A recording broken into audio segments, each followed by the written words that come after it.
Praise the lord, hallelujah. जय मसीह की। इस विश्वास के घर के प्रोग्राम में आपका स्वागत है। हम एक स्तुति गीत गा के प्रभु के लिए प्रार्थना करके हम प्रभु के वचन में ध्यान करेंगे। रुत है खुशियों की, समा है सुहाना। रुत है खुशियों की, समा है सुहाना। होशाना होशाना गाओ होशाना। होशाना होशाना गाओ होशाना। पैदा हुआ मसीह, फजा है नगमाना। पैदा हुआ मसीह, फजा है नगमाना। होशाना होशाना गाओ होशाना। होशाना होशाना गाओ होशाना। आसमान को छोड़ा उसने, टूटा रिश्ता जोड़ा उसने। जोर शैतान का तोड़ा उसने। साथ है अब मसीहा, तुम ना घबराना। साथ है अब मसीहा, तुम ना घबराना। होशाना होशाना गाओ होशाना। होशाना होशाना गाओ होशाना।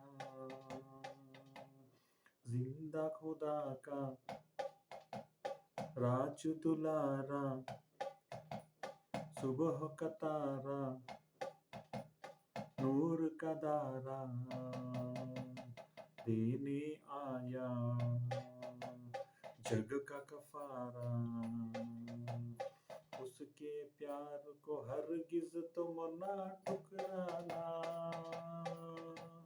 उसके प्यार को हरगिज तुम ना ठुकराना। होशाना होशाना गाओ होशाना। होशाना होशाना गाओ होशाना। मेरे मसीह की जात लसानी, वो है अफजल वो लाफानी। दारी उसने शक्ल इंसानी। पेश करो तुम उसको दिल का नजराना। पेश करो तुम उसको दिल का नजराना। होशाना होशाना गाओ होशाना। होशाना होशाना गाओ hosanna. Praise the lord, hallelujah. है हमारे परमपिता पवित्र परमेश्वर, इस समय आराधना के लिए, प्रार्थना के लिए, आपका वचन ध्यान करने के लिए और आपका वचन प्रचार करने के लिए हमें आपका अनुग्रह देने के लिए आपका धन्यवाद करते हैं प्रभु। हाँ प्रभु, इस समय जो भी भाई बहन, जो भी परिवार इस प्रार्थना में, इस प्रोग्राम में, इस कार्यक्रम में जुड़ रहे हैं प्रभु और सुन रहे हैं, उन्हें आप संपूर्ण तरीके से आशीष दे के आपके लहू से उन्हें धोइए, आपके पवित्र आत्मा से उन्हें मुद्र कीजिए, आपके पवित्र आत्मा से उन्हें चलाइए और आपके आने वाली घड़ी के लिए उन्हें संपूर्ण तरीके से तैयार कीजिए प्रभु। और जो वचन हम ध्यान कर रहे हैं प्रभु, उन वचनों को शक्ति, समझने की शक्ति और अनुग्रह हमें दीजिए प्रभु, कि हम आपके वचनों के अनुसार हमारी ज़िंदगी, हमारी परिवार, हम आपके वचनों के अनुसार हम उसे बना सके और आगे आपके पवित्रता में हम संपूर्ण तरीके से चल सके प्रभु।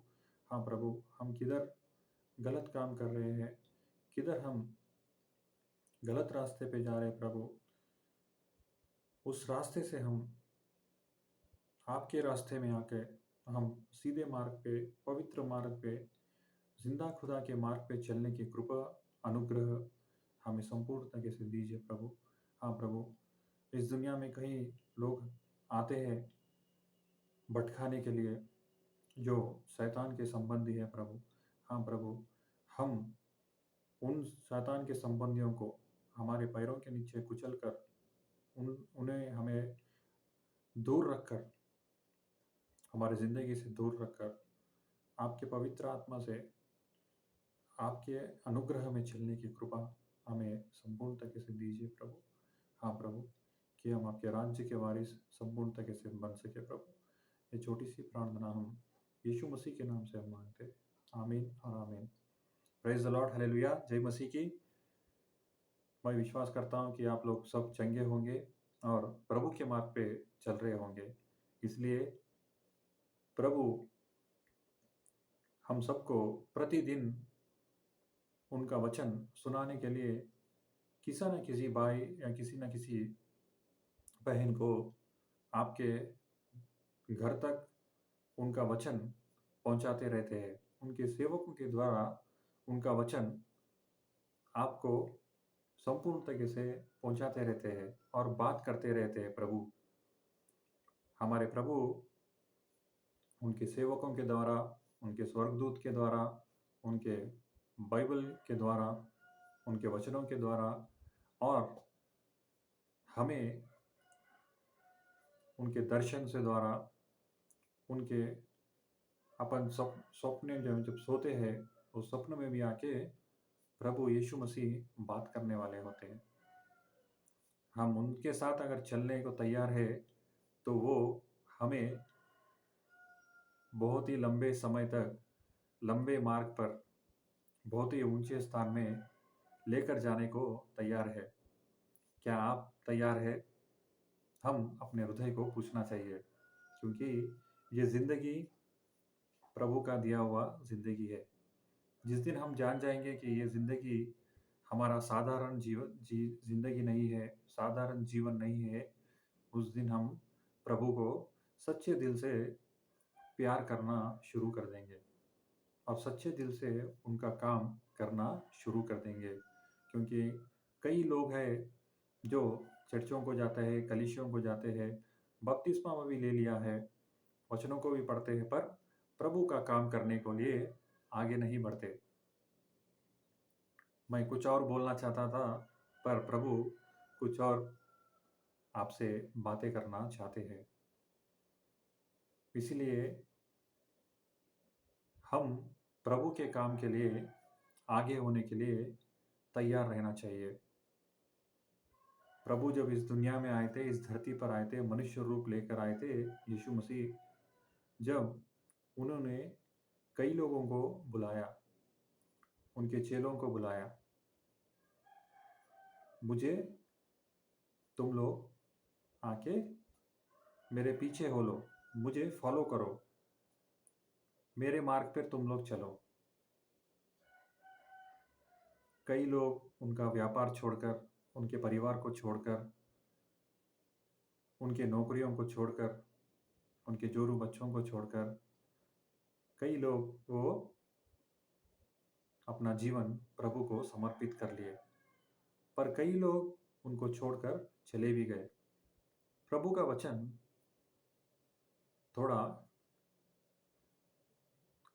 थोड़े बाद प्रभु के वचन कठिन होते हैं, पर उसको समझने की शक्ति और अनुग्रह प्रभु से ही हमें मांगनी चाहिए।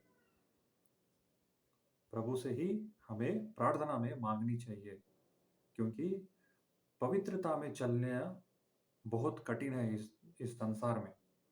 पवित्रता में हम चलना, साधारण मनुष्य पवित्रता में नहीं चल सकता इस संसार में, क्योंकि कदम कदम पर पाप का मुंह खुला हुआ रहता है। कदम कदम पर पाप तैयार रहता है कि किस मनुष्य को शैतान उसके चंगुल में ले ले। इसलिए हमें प्रार्थना करना आवश्यक है। प्रार्थना हर समय में हमें करना ज़रूरी है, क्योंकि इस संसार में शैतान के जो कार्य करते हैं, उनके संबंधी, उनके शिष्य ज़्यादा होते जा रहे हैं। जैसे यीशु मसीह ने शिष्य बनाया, वैसे शैतान भी, लूसीफर भी उसके शिष्य बना रहा है। इसलिए हम प्रभु के संतान होने के जो लक्षण हमारे में है, वो कब दिखेगा? जब हम प्रभु का काम करते हैं, तब उनका वारिस हम बनते हैं, नित्य राज्य का वारिस। हम प्रभु के वारिस इस दुनिया में है। प्रभु जब इस दुनिया में चले थे, उन्होंने कहा था, मेरा पिता हमेशा काम करता है, जो काम वो किया है, कर रहा है, मैं वही काम आपको बता रहा हूँ। जो यीशु मसीह काम हमें बताया गया है, वही काम हम शुद्ध हृदय से हमें करना चाहिए। प्रभु का काम करने के लिए हमें प्रभु की शक्ति बहुत ज़रूरी है। प्रभु की शक्ति हमें पाने के लिए हम उसकी आत्मा पानी चाहिए। उसकी आत्मा अगर हम में है, पवित्र आत्मा अगर हम में है, तो हम इस दुनिया में किसी से नहीं डरेंगे, किसी से नहीं डर सकते हम। जिसमें प्रभु का आत्मा होता है, वो आंधी आने दो या तूफान आने दो, नौकरी जाने दो या व्यापार जाने दो, या जोरू जाने, पत्नी जाने दो या बच्चे जाने दो, माता पिता भी जाने दो या कोई बंधु मित्र या रिश्तेदार भी जाने दो, वो प्रभु का क्रूस लेके आगे बढ़ते जाते हैं। उनको कितने कठिन मार्ग से भी गुजरना पड़े, तो प्रभु उनको लेकर जाता है। केवल हमें अपने प्रभु के वचन के बात को सुनकर, उनके वचनों को सुनकर, उनके बात को सुनकर हमें आगे बढ़ते रहना है इस दुनिया में, क्योंकि वही हमारा सच्चा रखवाला है, वही हमारा सच्चा दोस्त है, वही हमारा सच्चा माता पिता है। इस दुनिया में कई लोग उनके मुंह से बोलते तो है कि हम तुमको प्यार करते हैं, हम तुमको देख लेंगे, हम तुम्हें मदद करेंगे, पर ऐसा समय आता है कि वो सब लोग हमें छोड़कर चले जाते हैं। पर प्रभु परमेश्वर हमें हमारे साथ इस दुनिया के अंत तक वो नहीं छोड़ेगा।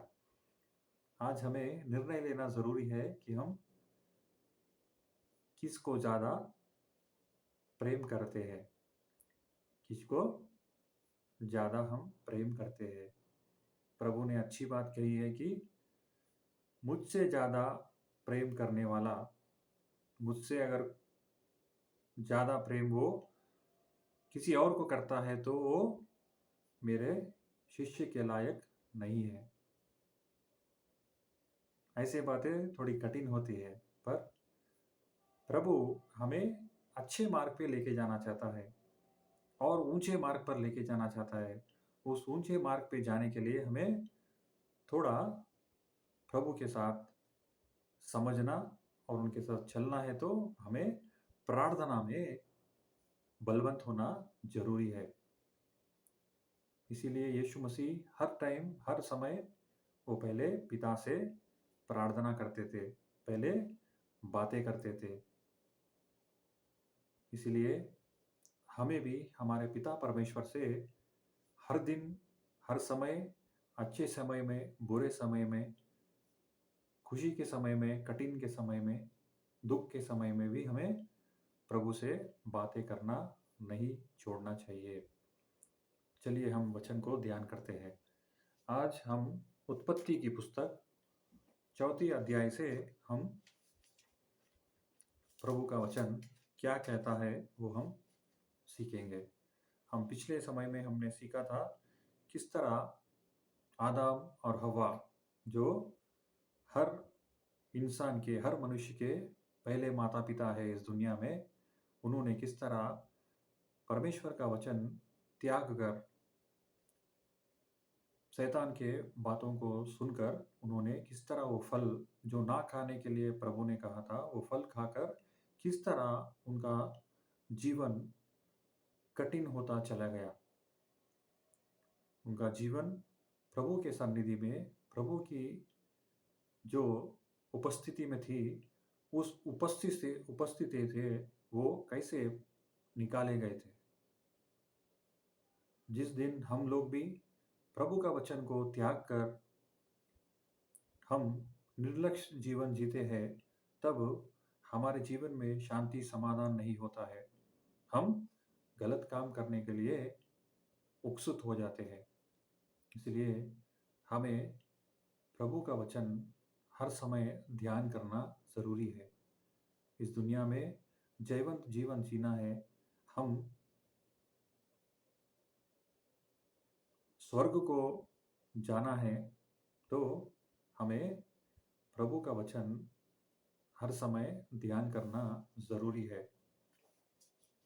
इसलिए आदम और हव्वा ने जो गलत काम किया था, वो हम नहीं करना चाहिए। इसलिए प्रभु के साथ चलना है, तो थोड़े चीज़ों को हम त्याग कर हमारा जीवन समर्पित करना ज़रूरी है। चलिए हम देखते हैं उत्पत्ति की पुस्तक अध्याय 4 में किस तरह प्रभु हमसे बात करते हैं।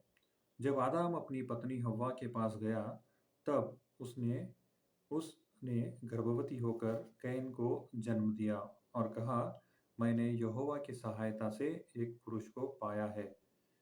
फिर उसने उसके भाई हाबिल को भी जन्म दिया। देखिए, दुनिया के पहले माता पिता को पहले संतान 2 पुत्र होते हैं। पहले का पुत्र का नाम कैन था और दूसरे का नाम हाबिल है। आगे हम पढ़ते रहेंगे तो कैन क्या काम करता है। कैन जो पहला पुत्र आदम हव्वा का है, वो किसान का काम करता है। जो ज़मीन से जो सब्जी उगती है, वो काम करने लगता है। और उसका दूसरा भाई हाबिल जो है, भेड़ बकरियों का चरवाया का काम करते हैं। ये 2 भाई मिलकर अपना काम अपने ज़िंदगी में करते रहते हैं। एक दिन ये 2 भाई लोग क्या करते हैं, प्रभु के लिए बलिदान लाते हैं। भेंट लाते हैं। इंग्लिश में ऑफरिंग कहते हैं, गिफ्ट कहते हैं।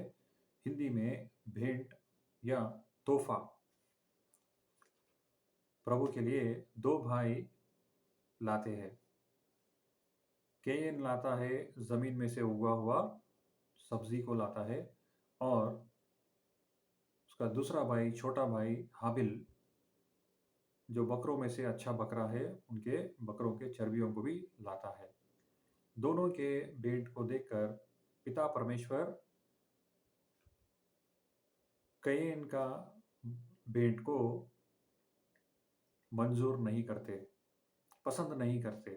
पर छोटा भाई हाबिल जो बहुमान भेंट प्रभु के लिए लाता है, उसे ईश्वर खुश होते हैं और उसे कबूल करते हैं। और इसमें दोनों भाई में भेद विवाद आ जाता है। मुख्य से बड़े भाई कैन को गुस्सा आ जाता है कि परमेश्वर ने उसका भेंट स्वीकार नहीं किया। ये बात प्रभु को पता चलती है, तो वो कैन से भी बातें करते हैं। कैन से क्या बातें करते हैं हम देखेंगे। वचन 6। तब यहोवा ने कैन से कहा, तू क्यों क्रोधित हुआ और तेरे मुंह पर उदासी क्यों छा गई है? यदि तू भला करे तो क्या तेरी भेंट ग्रहण ना की जाएगी? और यदि तू भला ना करे तो पाप द्वार पर छिपा रहता है और उसकी लालसा तेरी ओर होगी और तुझे उस पर प्रभुता करनी है। देखिए, प्रभु का प्रभु उसका भेंट ग्रहण या उसे कबूल नहीं करने से कैन को गुस्सा आ गया है। तो प्रभु ने उसे पहले ही बता रहे हैं कि तू सावधान रहना, पाप द्वार पर छिपा है और उसकी लालसा तेरी ओर होगी और तुझे उस पर प्रभुता करनी है। और यदि तू भला ना करे तो पाप द्वार पर छिपा रहता है। देखिए, प्रभु का एक-एक वचन समझना और उसे अमल में लाना बहुत समय लगता है अपने ज़िंदगी में। प्रभु ये कह रहे हैं कि अगर तू भला ना करे तो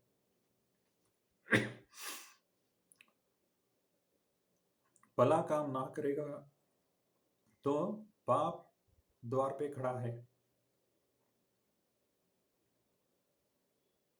इसलिए प्रभु को जो भेंट हम लेके जाते हैं, सच्चे दिल से लेके जाना चाहिए। प्रभु को जो भेंट हम कलीसिया में लेके जाते हैं, चर्चों में लेके जाते हैं या कोई भी सेवक को हम कुछ भी भेंट प्रभु के नाम पे हम देते हैं तो सच्चे दिल से और खुशी से देना चाहिए, नहीं तो उसे नहीं देना चाहिए। कई लोग सोचते हैं कि कई सेवक हमारे घर आते हैं, कई सेवक चर्चों में रहते हैं, उनको क्यों इतना बहुमूल्य भेंट देना चाहिए? हम थोड़ा-सा भेंट देंगे या कम दाम का भेंट देंगे, तोहफ़ा देंगे। पर हम मनुष्य रहकर इतना सोचते हैं, पर हम ये नहीं सोचते कि हम एक प्रभु के सेवक को ये भेंट लेके जा रहे हैं। ये भेंट प्रभु को हम दे रहे हैं, ना कि इंसान को हम दे रहे हैं। इंसान उस टाइम पे एक सेवक, प्रभु का जो याजक है, प्रभु का सेवक है वो, प्रभु का सेवक है। प्रभु का सेवक आशीर्वाद भी दे सकता है और शाप भी दे सकता है। तो उसे प्रभु ने वहाँ पे उसे वो काम दिया है। पर हम को प्रभु वो भेंट देने की ओर में रखा है। प्रभु का भेंट लेने के लिए उसके याजक को रखा है, प्रभु का भेंट देने को हमको रखा है कि हम प्रभु को किस तरह भेंट देते हैं। आज भी हम किस तरह प्रभु के लिए क्या लेके जा रहे हैं, किस तरह लेके जा रहे हैं, उसे थोड़ा सोच समझ के हम लेके जाना ज़रूरी है। क्योंकि हारून के पुत्र थे, जो याजक का काम करते थे। उन्होंने याजक के काम के टाइम पे वो एक विचित्र बलिदान करके प्रभु का क्रोध उन पर आकर वो वही मृत्यु हो गए।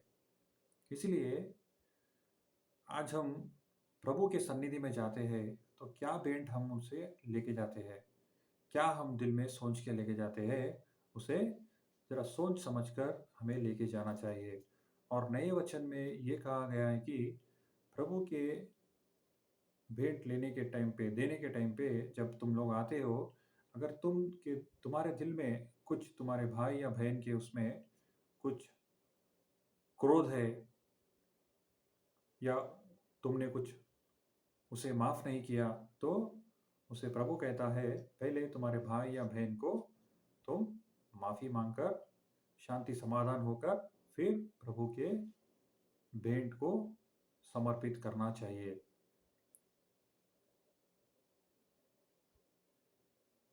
इस भेंट के बारे में हम किस और दिन हम विस्तार से हम बात करेंगे। इस समय कैन ने जो भेंट प्रभु के लिए लाया था, वो भेंट प्रभु को पसंद नहीं आया, पर हाबिल का भेंट प्रभु को पसंद आया। प्रभु पहले भेंट से ज़्यादा हमारा हृदय देखते हैं कि हम किस तरह हमारा हृदय को प्रभु का स्थान हम देते हैं।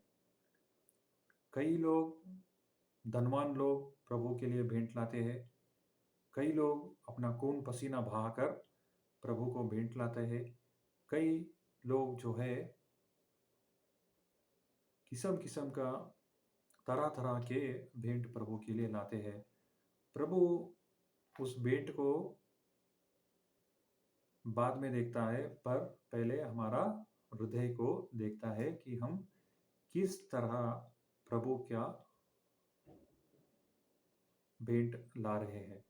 इसलिए भाई और बहनों, प्रभु का भेंट अगर आप लेके जा रहे हैं कलीसिया में, चर्च में या कोई सेवक को आप भेंट दे रहे हैं तो सच्चे दिल से और खुशी-खुशी दीजिए। नहीं तो आप उसे मत दीजिए, क्योंकि प्रभु का आशीष भी आपको आ सकता है अगर आप सच्चे दिल से और खुशी से उन्हें भेंट दे रहे हैं। नहीं तो प्रभु का क्रोध भी आ सकता है। इसे आप थोड़ा याद रखकर ये काम को करना चाहिए। और नए नियम में पतरस, जो पीटर कहलाता है, जो यीशु मसीह का शिष्य है, उसके पास एक पति पत्नी वादा कर कर एक भेंट लाते हैं। वो लोग पतरस से वादा करते हैं कि हमारा एक ज़मीन है, हम उस ज़मीन को बेचकर जो पैसा आएगा हम उसे प्रभु के काम में लाएंगे। पर वो लोग क्या करते हैं, वो रकम जो पैसा आता है उसमें से थोड़ा छिपा कर फिर थोड़ा पैसा पतरस के पास लाते हैं। पतरस ने बोला, क्या तुमने इसी दाम पर ज़मीन बेचे है? तो पति ने कहता है, हाँ, मैंने इसी दाम पर मेरे ज़मीन को बेचा है। पर पतरस कहता है, तुम आदमी को नहीं झूठ बोल रहे हो, तुम आदमी को धोखा नहीं दे रहे हो, तुम पवित्र आत्मा को झूठ कहकर उसे धोखा दे रहे हो। ये कहते ही तुरंत वो आदमी वहीं पे मर जाता है। फिर उसके बाद उसकी पत्नी फिर आती है कि वो उसे मालूम नहीं होता कि उसका पति मर गया। पर फिर पत्नी से पूछता है पतरस, क्या तुम लोग इतने ही दाम में ज़मीन को बेचे थे? वो पत्नी भी झूठी जवाब देती है। फिर तुरंत वो भी मुर्दा बन जाती है। इसलिए नए वचन में प्रभु ये अध्याय, वो कहानी को क्यों लिखे है, जो घटना वहाँ पे घटी थी, इसलिए हम सीखने के लिए ये घटनाएं हमारे ज़िंदगी में लिखी गई है। जो वादा हम प्रभु से करते हैं उसे किसी भी सिचुएशन में हम उसे करना ही चाहिए।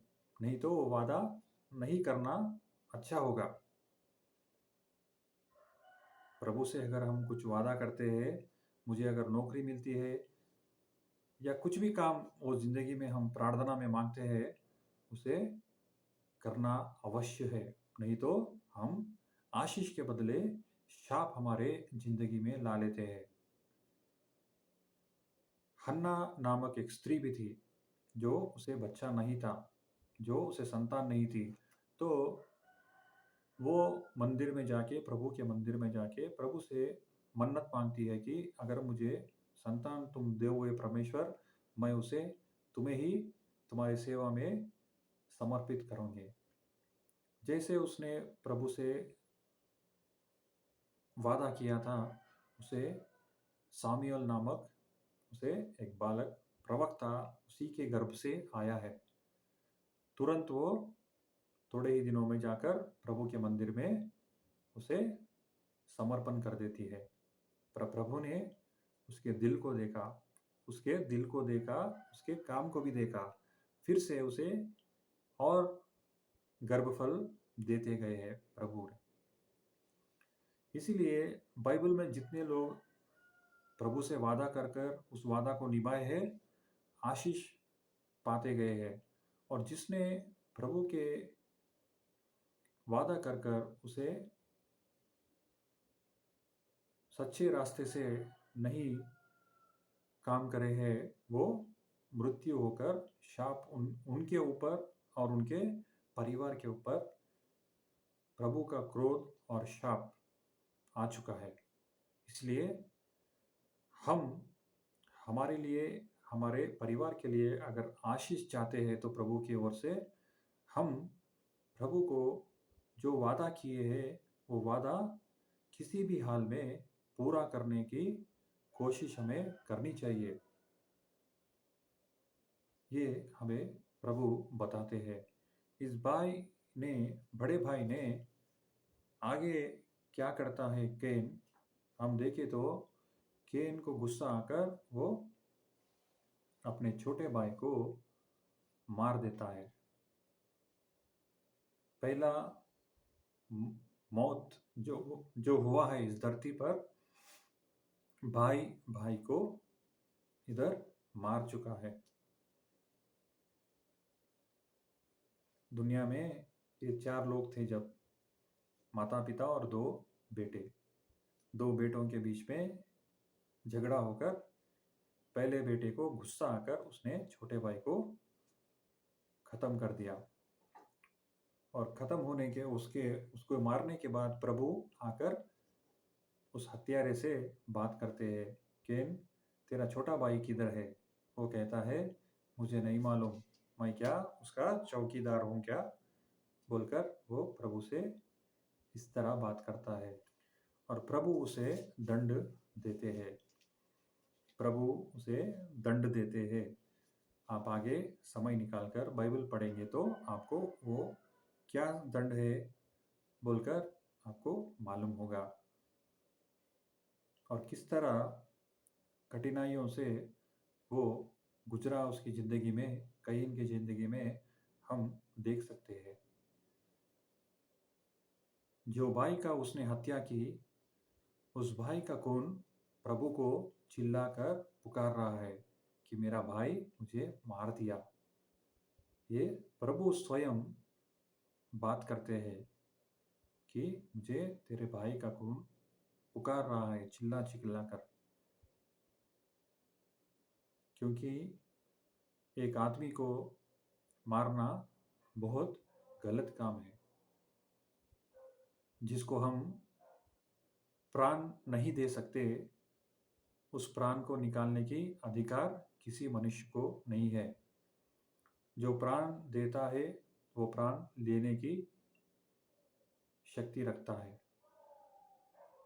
जो परमेश्वर का कर्तव्य है, परमेश्वर ही करता है।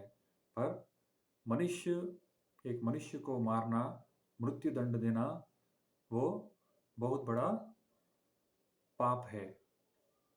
इसलिए जिस मनुष्य ने भी हत्या की उसे सजा परमेश्वर की ओर से मिलेगा।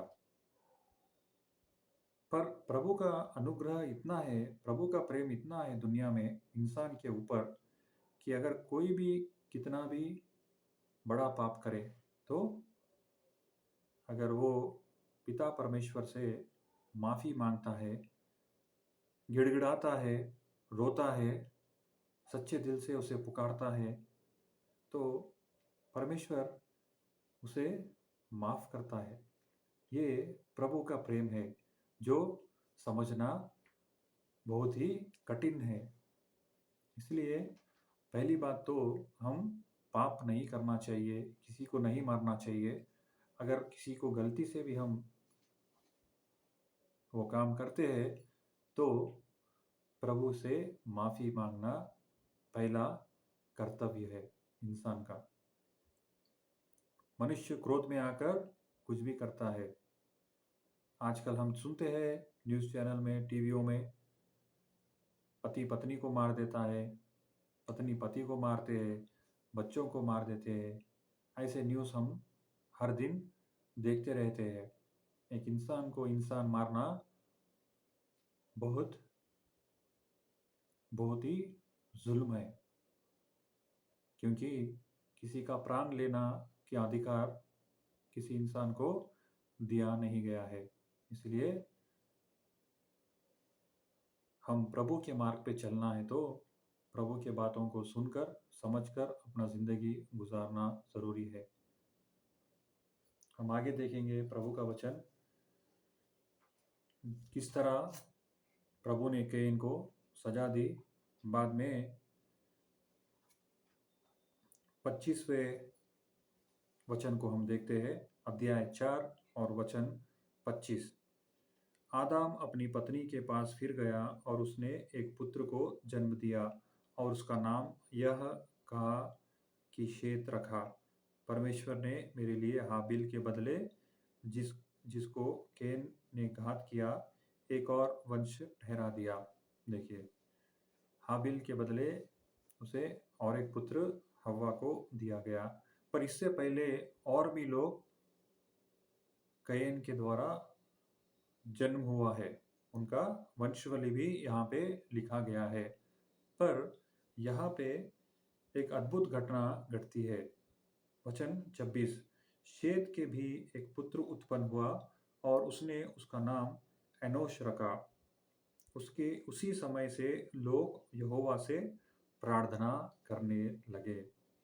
देखिए, हम इतने वचन पढ़ चुके हैं पहले अध्याय से, पर इस वचन में यहाँ पे एनोश के जन्म के बाद प्रार्थना यहोवा के नाम पे शुरू हुआ है। हम पहले अध्याय से देख रहे हैं, पर प्रार्थना कहीं भी नहीं है, पर प्रार्थना एनोश के जन्म के बाद शुरू हुआ है। ये एनोश कौन है? किस तरह प्रभु इसे बातें करते थे, किस तरह प्रभु से ये मनुष्य चलता था, हम आगे अध्याय में देखेंगे। और प्रभु के साथ चलने से हमें प्रभु क्या बहुमान देते हैं, हम आगे पढ़ेंगे। हमने आज क्या सीखा? प्रभु को किस तरह हम भेंट लाना चाहिए, प्रभु को हम क्या तोहफा लेके जाना चाहिए, किस तरह लेके जाना है, क्या लेके जाना ये आपके ऊपर है, किस तरह लेके जाना चाहिए। और प्रभु को सेवा करना चाहिए, ये बात सीखिए। और हत्या करने से क्या मनुष्य पे होगा, हत्या ना करना बाइबल में लिखा है। किसी की हत्या नहीं करना ये प्रभु का आज्ञा है, पर आज्ञा कई लोग नहीं मानते, पर प्रभु उन्हें भी माफ़ करते हैं। अगर वो सच्चे दिल से अपना पाप कबूल करते हैं तो प्रभु उनको भी माफ़ करते हैं। और प्रार्थना किस तरह इनोश के जन्म के बाद यहोवा के नाम पे प्रार्थना शुरू हुई, ये हमने देखा है।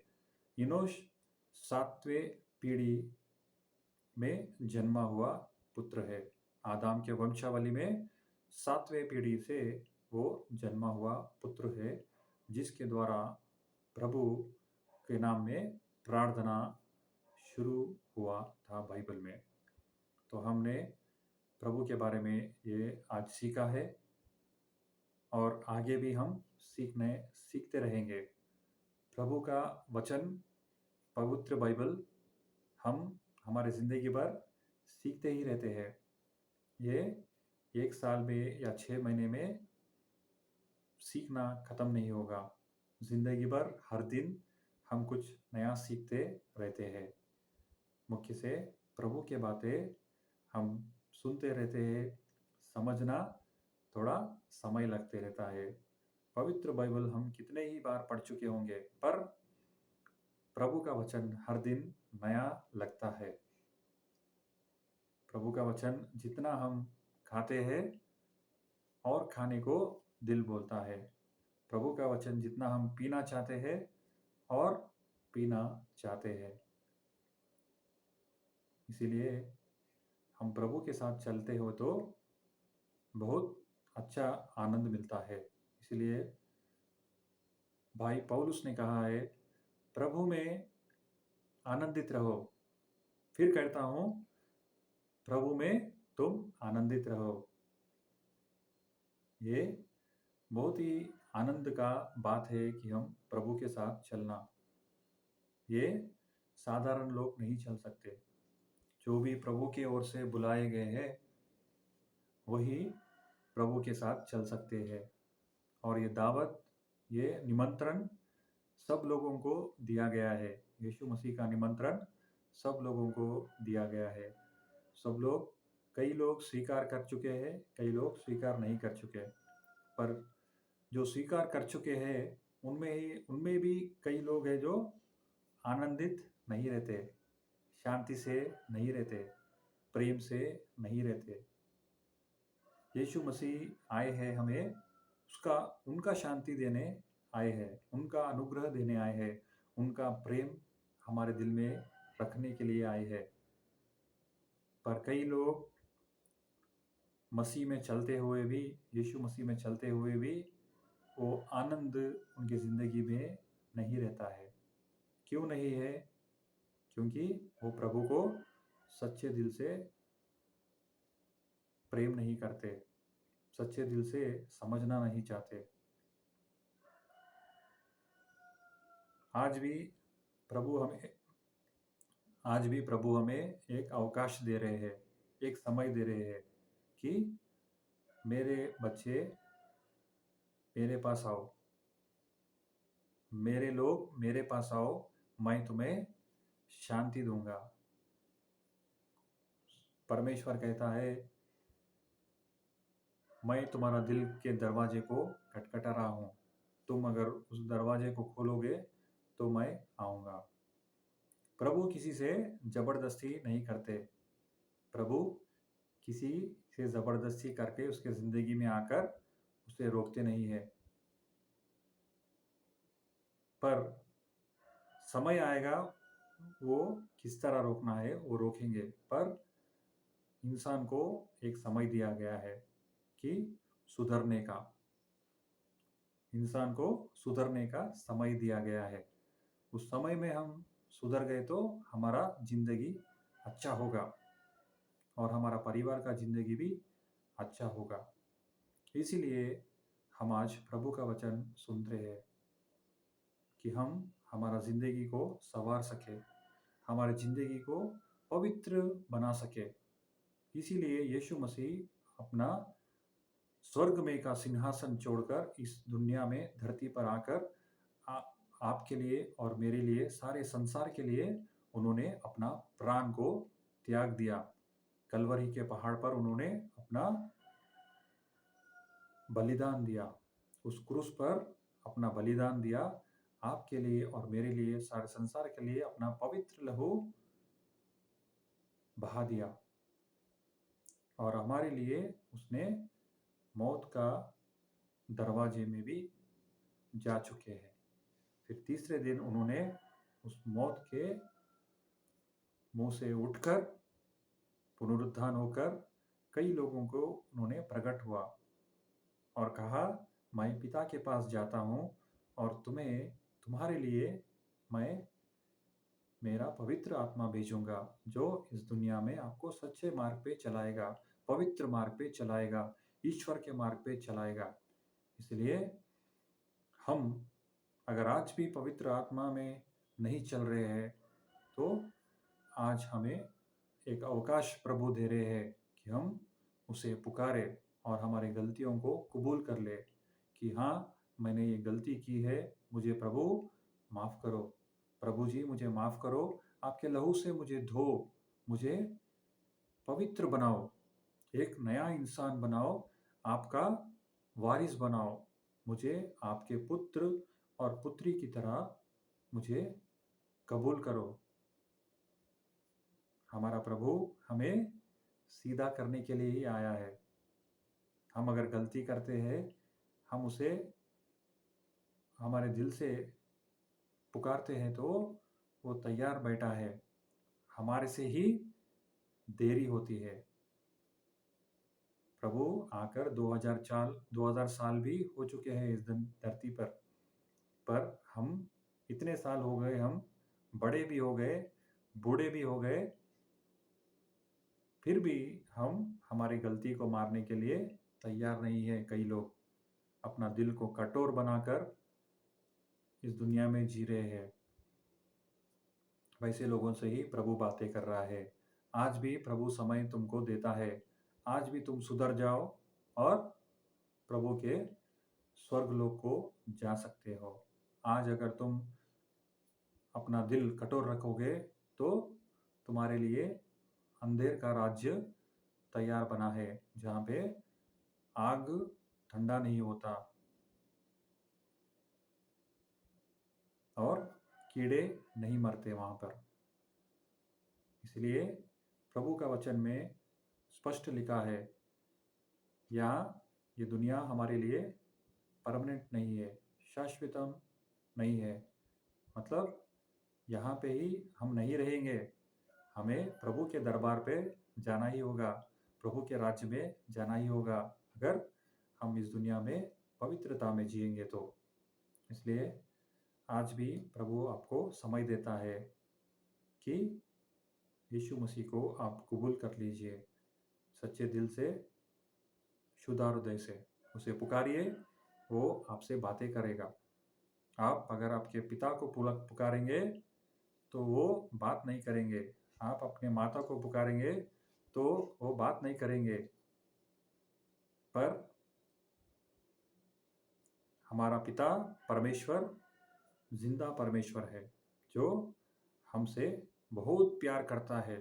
इस दुनिया में कोई हमसे प्यार नहीं करता उतना। इस दुनिया में माता पिता या बच्चे या पति पत्नी या दोस्त मित्र बंधु मित्रों कोई भी हमारे से उतना प्यार नहीं करते। पर पिता परमेश्वर हमें हमेशा प्यार करता है। हम किस सिचुएशन में है, किस स्थिति में है, वही हमें सच्चा प्रेम करते हैं। इस संसार के लोग केवल स्वार्थी प्रेम करते हैं। इसे हम समझे तो बहुत अच्छा होगा हमारा जिंदगी। बहुत लोग क्या करते हैं, किस्म किस्म के प्यार करते हैं। इसीलिए प्रभु का प्रेम सच्चा है, उसे कबूल कर लीजिए। ये परमेश्वर आपको कहना चाहते हैं। चलिए हम छोटी सी प्रार्थना करके इस प्रार्थना को, इस प्रोग्राम को क्लोज करते हैं। हे सच्चे परमेश्वर, पिता परमेश्वर, हाँ परमेश्वर, इस समय तक आपने हमें बातें की कि हम इस दुनिया में सुधर जाए, हमारे पाप के जीवन को, हमारे गंदे जीवन को हम छोड़कर आपके साथ पवित्र जीवन में आए और नया जीवन आपके साथ बिताने के लिए आपने आपके पुत्र यीशु मसीह का लहू हमारे लिए बहाया है प्रभु। हाँ प्रभु, इस समय जो भी भाई बहन इस प्रार्थना में जुड़े हैं प्रभु, उन्हें आप आपके हाथों से छूइए प्रभु। उन्हें आपके हाथों से आप उन्हें चंगा कीजिए। उनके दिल में क्या तकलीफ है, उनके शरीर में क्या तकलीफ है, उसे आप चंगा कीजिए प्रभु, क्योंकि आप ही चंगा करने वाले प्रभु है प्रभु। हाँ प्रभु, उनके दिल में जो भी तकलीफ है, उनके दिल में जो भी कठिनाई है, उसे आप निकाल फेंकिए प्रभु। हाँ प्रभु, इंसानों के पास जाने से कुछ भी काम नहीं होगा प्रभु। केवल प्रभु के दरबार पर आने से, प्रभु से प्रार्थना करने से, प्रभु से बातें करने से सब कुछ हो सकता है। हाँ प्रभु, हमारा परमेश्वर सच्चा परमेश्वर है। ये जानने की कृपा, ये जानने की अनुग्रह इन भाइयों को, इन बहनों को संपूर्ण तरीके से दीजिए प्रभु। आपसे बातें करने की अनुग्रह दीजिए, आपके साथ चलने की अनुग्रह उन्हें दीजिए, आपका राज्य का काम करने के लिए उन्हें आपका पवित्र आत्मा से उन्हें चलाइए प्रभु, और आपके आने वाले घड़ी के लिए संपूर्ण तरीके से तैयार कीजिए प्रभु। हाँ प्रभु, ये एक छोटी सी प्रार्थना हम यीशु मसीह के नाम से हम मांगते हैं। आमीन और आमीन। Praise the Lord. आप सब ये वचन को सुने होंगे, समझे होंगे, यही मैं आशा करता हूँ, क्योंकि हम जितना हम प्रभु के निकट आएंगे, प्रभु हमारे और निकट आएंगे। हम प्रार्थना करेंगे। जो यीशु मसीह ने हमें सिखाया है। हे हमारे पिता, तू जो स्वर्ग में है, तेरा नाम पवित्र माना जाए, तेरा राज्य आए, तेरी इच्छा जैसे स्वर्ग में पूरी होती है, वैसे पृथ्वी पर भी हो। हमारे दिन भर की रोटी आज हमें दे, और जिस प्रकार हमने अपने अपराधियों को क्षमा किया है, वैसे ही तू भी हमारे अपराधों को क्षमा कर, और हमें परीक्षा में ना ला, परंतु बुराई से बचा, क्योंकि राज्य और पराक्रम और महिमा सदा तेरी ही है। आमीन और आमीन।